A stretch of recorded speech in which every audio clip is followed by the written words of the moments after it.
Yo people, welcome back to the YouTube channel. You already know what time it is. It's time for another review. Make sure you smash up the likes every single damn time and subscribe if you are new. Chelsea versus Manchester City 4-4. That was prime Barclays. Prime Barclays. Yeah? I am so proud. I am so proud of that performance. I am even more impressed and proud than I was in the previous game where we battered and won against Tottenham. But this game here, in a game where not a lot of people gave us any chance, not a lot of people gave us any hope, we performed, we rose to the occasion. We played on a par with Manchester City. All of those times that Liverpool and City got up against each other and they oh, you played the best. Oh no, you played the best. No, you have the best fullback. No, you have the... That's what they do. When they play up against each other, it's the best game of the season. We just had that game. We just played that game. We demanded our respect in that game. Manchester City coming into this game, I heard Hugh on the Big Six. Oh, we beat you with 9 men. Hold that. Show some respect to your older oil brother. Do you know what I'm saying? And this is what it is. This game had everything. It was beautiful. And the fact that we had to go up against that zero hair follicle, bald Anthony Taylor, who wrongfully gave Manchester City a penalty to kick things off, and we still managed to come back from that. We still resurrected ourselves, recovered. Because a lot of the times in the complaints of life last season was, oh, when Chelsea go down, basically game over. They never come back. Once they're kicked down to the curb, they never rise. But today we actually had to respond. Once again, same as the last game, we respond, we come back. We go a goal down, the heads don't drop from a young group as well, easy to do, but they actually have the grit, the mentality to come back and say, we're going to play our game, we're going to respond here. And that's exactly what they did. Listen, such a good performance. If you go to the statistics on big chances created, on XG, on shots, everything is either matching or slightly surpassing Manchester City. Every area of the pitch today, we were equal. We were battling amongst it. And we maybe could have won. But I'm not going to complain. I'll take the point. And it's so important for the confidence of these players to go toe-to-toe with the best team in the world and to actually compete and be on that level and be on that pitch with them, with some players to come back. When Lavia returns, we know how well he can play against City. Last season we saw it in the cup against them for Southampton. We know how well Nkunku can come in and bring something to this team. We know what these guys can do. I think they were obviously missing De Bruyne, but certainly we have some players to bring into this side as well. Badia Shield didn't kick a ball today. Another very important player for us at the back. So there's so much more to add to what is already fundamentally looking much more improved over the last couple of games. But let's talk about the performances. Because for me, listen, that goal, like I said, for Haaland, that penalty should never have stood. It was too soft. I know the ball's coming to the box. Silva heads it away and Haaland goes down. Listen, he's got an arm on Cucurella. Cucurella gets an arm on him first. It's a contact sport. Both of them are going to be trying to stop each other from getting the upper hand. It wasn't overly aggressive. It wasn't an injury potential concern in terms of like a dangerous coming together or tackle. No, it was just two players going up against each other in a contact sport, trying to have a little bit of a back and forth. It wasn't something that was completely impeding Haaland from getting there either to the ball. We saw how strong he was with his goals, with his second goal up against Reece James and Disasi and, bullying and bundling people over. He's not weak. Cucurella's not stopping him from getting there. The only reason why he goes down is because Silva gets up, heads that away, intercepts it, and then he goes to the floor. So that was a poor penalty for Anthony Taylor to give. But then we have our say. And Silva, who's great against Tottenham, still showing pace in 60th minute. Today, we'll talk about him later on for one of the goals, but this goal that he scores from this corner, wonderful header, near post. We had centre-backs that used to do this on a regular occurrence, whether it's Gary Cahill's, the John Terry's. We need to share the goals out. Today, the goals came from Silva, Jackson, Palmer, Sterling. This was always and had to always be the plan. When we came into the season, they said, okay, nobody's going to get 20 goals in the league. Fair. No one was going to get 20 goals in the league.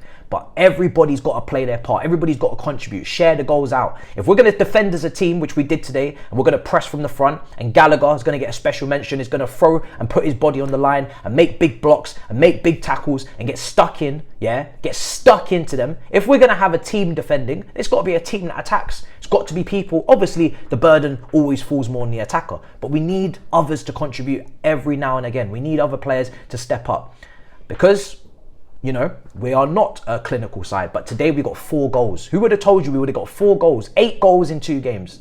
Obviously some context on Monday, but 8 goals in 2 games. People always ask where the goal's going to come from. The answer is everybody. That's the answer. Don't ask again. Everybody. So that's a great header. Leaping header from a centre-back. Need more of it. And then obviously we take the lead. And I'm thinking, I'm in dreamland. I've got Reece James on the right-hand side, overlapping, providing that extra bit of quality. This guy could have scored a free kick moments before. Beautiful free kick over the wall. Wonderful save from Ederson. Outstretched. Just, you know, being the top goalkeeper that he is. But Reece James, persistence prevails. And he was brilliant defensively as well. I was saying before the game, I thought Grealish was going to start. Grealish started against Manchester United at Old Trafford. He tends to start the bigger games, to recycle the ball, to recycle possession, to maybe do a better job even defensively, to keep possession, to keep the... But Doku starts, and against the Reece James that's still building up his minutes, building up his fitness, he did brilliantly against him defensively. Then he gets forward on the overlap, brilliant ball across the box, and Sterling, against Manchester City, scores a Manchester City-esque goal, back post, you know, back post pass into the back of the net. Beautiful. Bellissimo. So then Sterling scores. And Sterling for me was the man of the match. This guy today, he was running Walker ragged. Every opportunity he had to attack that fullback, who many will say is the best fullback in the English game, period. Walker, the best right back has, you know, ever played the English game. Ashley Cole, the best left back, in my opinion. Walker is quick. His recovery pace is there. He's strong. He's good 1v1. But Sterling was running him ragged. He was nutmegging people over there. He was going jinky majinky like PK. He was running at him. He was so resilient. He would not stop. Head down, bang, straight at you. And he was going left. He was going right. He was cutting in for shots. He was going around the outside, getting crosses in, cutbacks. And to be honest, he deserved more in terms of assists. He was brilliant.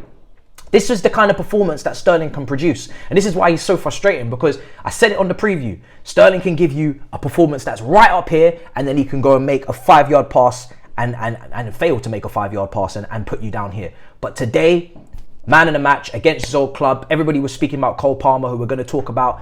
Big moment for him, and what a moment for him. But for me, the player that was the former City guy that had also a point to prove, that wasn't spoken about as much, Raheem Sterling, man of the match today. Fantastic. So really buzzing for him. Now this goal that we conceded, listen, just before half time, if we could have gone in ahead, we could have won the game, but we conceded right before half time, and a Kanji free header from a corner that was played short. You cannot leave a Kanji free. Bernardo Silva should have been, you know, closed down a lot quicker by Palmer. Ball comes in and nobody's on a Kanji. And I went through it on the watch along. They've got so many guys that are a threat in the air. And this is where you've got to sympathise with Pochettino. All those times that, yes, Pochettino has played Levi Colwill at left back. I've said it, and we know it. It's for hyped reasons. It's because he doesn't have confidence in the team from an aerial standpoint when we're matching up against others. Go and look at that City team. They had Vardiel. They had Diaz. They had Akanji. They had Rodri. They had Haarland. You could even put Walker in there. But he's not going to maybe score from headers. But, you know, still a tall, physical guy. They had 5 players. Take Walker out. They got 5 players in the air on all set pieces that are going to cause problems, that are going to potentially score. And we have Silva and Disasi, and that's it. The 2 fullbacks, maybe Reece James, but, you know, maybe Caicedo, but no. Nobody else really outside of the 2 centre-backs that are on the same level aerially as the guys I've just mentioned, right? So there lies your problem. When you're trying to mark people in this box, Man City have the advantage each and every time. So that is why sometimes Colwell's been playing left back. He wasn't in the squad today. I hope he's fine, and I hope he's fit and ready to play. He's in the England squad, I think. But listen, hopefully he's fine for the games coming up. But that is the conundrum. So remember that. That is the conundrum that we're going up against right now when we play against some of these teams. They've got 5 players to offer in the box. We had 2. So that's we're outnumbered, and we know that. We need to know that. So yeah, that goal goes in. Someone should have been marking him. Not good enough. No one's tight. And I think Silva goes and headers just before Akanji, and really he's marking oxygen. He's got to get tighter. In the end, Akanji's got a free header and it's 2-2. So then we go into the second half and we're buoyant and we're buzzing and we're thinking, rah, let's see what the second half brings. It's 2-2. We've had a great fight. Maybe people are thinking, how can we get any better? How can City, you know, get any worse? I don't know. As soon as the game kicks off, we concede. Haaland scores, and you're thinking, rah, that didn't take too long. Done on a transition. They get down the right-hand side. Cucurella has happened multiple times in recent matches. He's been outnumbered on that side where he's got no support. So he's got to defend to the ball, otherwise he's going to get too much time and space to cross. But he's also got someone underlapping him, and he's got to get across there and try and stop that. He can't do 2 at once. He's not going to be able to duplicate himself. So there's nothing he can really do out there. You can hope that Disasi gets a foot in before the ball gets to Haarland or the goalkeeper reads it, but he's trying to obviously block off the Alvarez near post shot. In the end, it goes to Haarland, and he bundles it in, and it's 3-2. But at this current moment, We have come back from 1-0 down. So I'm not afraid of being 3-2 down anymore. Because I feel like, yes, we can get back in. We can get a goal. And we do. And we do. And it's Nicholas Jackson. And people were thinking, oh, you're being a bit harsh on him against Tottenham. You know, but, you know, for me, listen, I'm just saying how I feel. You know, Pochettino said it as well. You scored 3, but you could add 6. Cole Palmer said it in the interview after the game. You need to work harder. So it wasn't just me that was feeling, listen, still need to kick up the arse. I know you got a hat-trick, but brother, the performance still can be better. But he's got the goals, right? And that's what we've asked for. Today, he gets another goal. And now I'm going to be shameless because I've been backing Jackson from the beginning. So don't try and pretend like y'all invested in stocks and I'm the one. No. I'm the one investing in the stocks, right? Some of you as well, but I'm the one investing in the stocks. I'm the one that didn't want Vlahovic. Yeah, I'm the one. Me, I'm the one that didn't want Vlahovic. Yeah, what now? What now? What now? When people are like, oh, yeah, listen, 6 goals in the Premier League this season. More than some of your favourite strikers, yeah? And also, 2 more than Vlahovic, with 1 more appearance played. Vlahovic got 4 Serie A goals for Juventus. So how about you hold that? How about you hold that? People are like, oh, why aren't you getting Vlahovic? Oh, how about that? How about that? Listen, come on, bruv. 6 goals. Are you stupid? I don't care how shameless this is. 6 goals, yeah? So, my brother scored. And how did that goal come about? Because someone finally took a shot from distance. This is what I've been screaming for. Take shots from distance and put them on target. Sometimes the goalkeeper might just, you know, palm them into the danger area. Might be a little bit of a forced error on their part. But then you've got someone to follow in. That's exactly what Jackson does. He takes a touch and he slots it into the back of the net. We need to do that more. So then he gets his goal. It's 3-3. And I'm thinking, yeah, maybe we can go on to win this game. Who knows? And then the most unlucky thing happens. And I didn't even react in an angry manner because at this point, I'm tired. This game has been draining to follow the draining game against Tottenham. I'm thinking, do you know what? That's football. There are no scapegoats. This has been a great performance. People are chipping in. Gallagher's put in a shift. Sterling's been brilliant. Palmer's played well. You know, what can you do? Sometimes you just have to just be like, do you know what? That's football. Rodri takes a punch shot from the edge of the area, deflects off of Silva. Instinctively as a defender, you are going to try and get a block on that. You are going to try and get a toe on that because you want to stop goals from going in.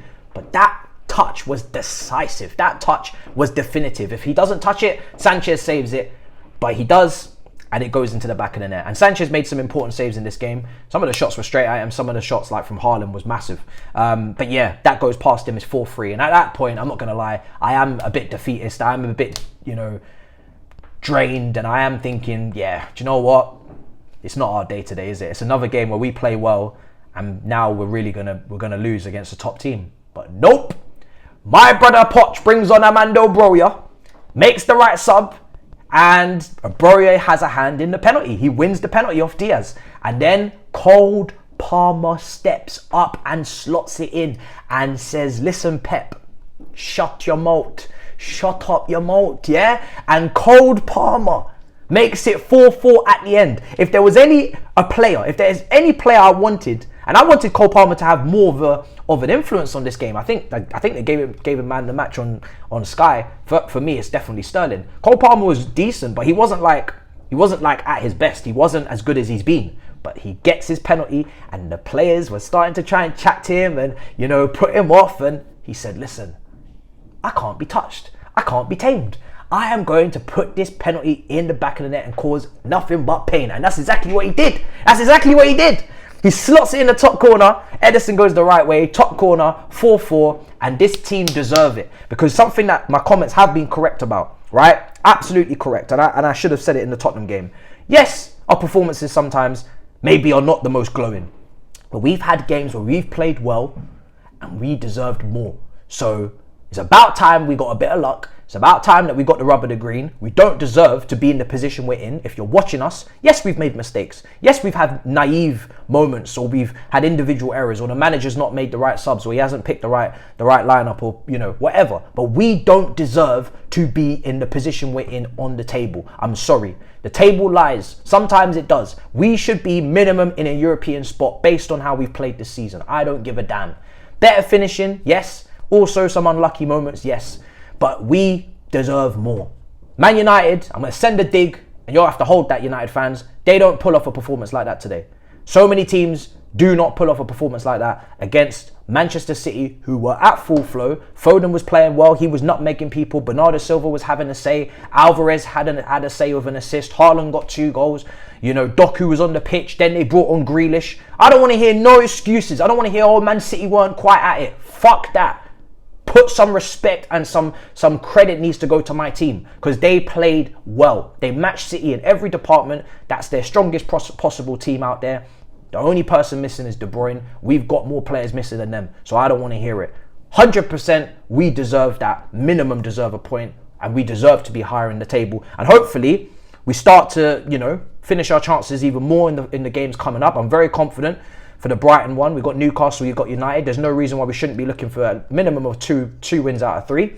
And then we get up that table, and then we need to go on a run. We need to go on a run of like 5 wins in a row where the fixtures are favourable. That's the last thing that they need to check off. You've showed that you can get a point against City, point against Arsenal, point against Liverpool, beat Tottenham. You need to beat the smaller teams at home, and you need to defeat low blocks. That wasn't a low block. We thrived again. You've got to beat low blocks. We need to beat these smaller teams, and we need to go on a run after this run of fixtures, and then we need to get up the table. But that was a big performance. I think more important, potentially more important than Tottenham, because for me, the Tottenham game, yes, we deserve to win, but obviously it's easier when you're playing 9 men and there's a high line. Now you're playing against the best team in the world, and they've got serious threats and experience, and they've won the treble, and it's Pep. And it's Poch, and Poch's, you know, Poch's come up against Klopp, come up against Pep, come up against Arteta, if you want to put him, you know, up there with the top managers in the league, whatever. Come up against Ange, who everyone was frothing at. Ange, big Ange. Yeah, he's come up against all of the top managers this season, and he's performed. So, without further ado, we need to get up this table. Big performance for the team, for the mindset. Great way to go into the international break. Fucking love this lot. And that was, for me, that's the most proud I've been of this team in any game this season. That's the performance. That's the one I'm the most proud of. Big performance, especially because they went down by a goal twice in that game. Twice they were a goal down, at the beginning and by Rodri, and they still responded. Yeah, don't forget that they responded twice. Or did they respond 3 times? Shit, 3 times. Haaland again after half time, and then Rodri. Sorry, my team were behind 3 times against Man City and responded. Listen, proud, bruv. Smash up the likes, guys. Make sure you subscribe. In a bit, people. Peace. Come on, man. Mad.